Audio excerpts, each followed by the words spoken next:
माता की भारत माता की भारत माता की এতিয়া আমাৰ গৌৰৱ গগৈৰ উচিত বিচাৰৰ দাবীত সঠিক তথ্য লাভৰ বাবে আজি আমি এই প্ৰতিবাদী ৰেলীটো আমি আৰম্ভ কৰিছো।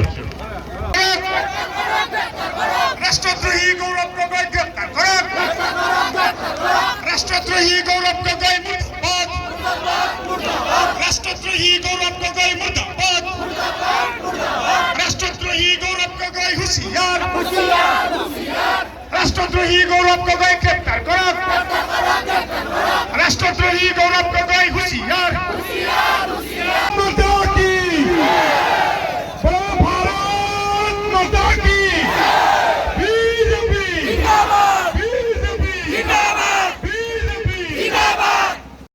নহয়, গোটেই অসমবাসী ৰাইজৰ প্ৰতিবাদ।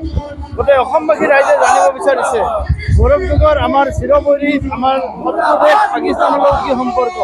তেওঁৰ এই পাকিস্তানৰ গোপৰ সম্পৰ্ক, তেওঁৰ পত্নী পাকিস্তানৰ বেতনভোগী কৰ্মচাৰী ভাৰতবৰ্ষত থাকে আৰু তেওঁ 10 দিনকৈ পাকিস্তানত অজ্ঞাতভাৱে আছিলে। সেই 10 দিন কিয় গৈছিল, ক'ত আছিল, এই সকলো কথা তেওঁ ৰজা কৰক। আৰু এই প্ৰশ্নটো অকল আমাৰ ভাৰতীয় জনতা পাৰ্টীৰ নহয়, গোটেই অসমবাসী ৰাইজৰ প্ৰশ্ন।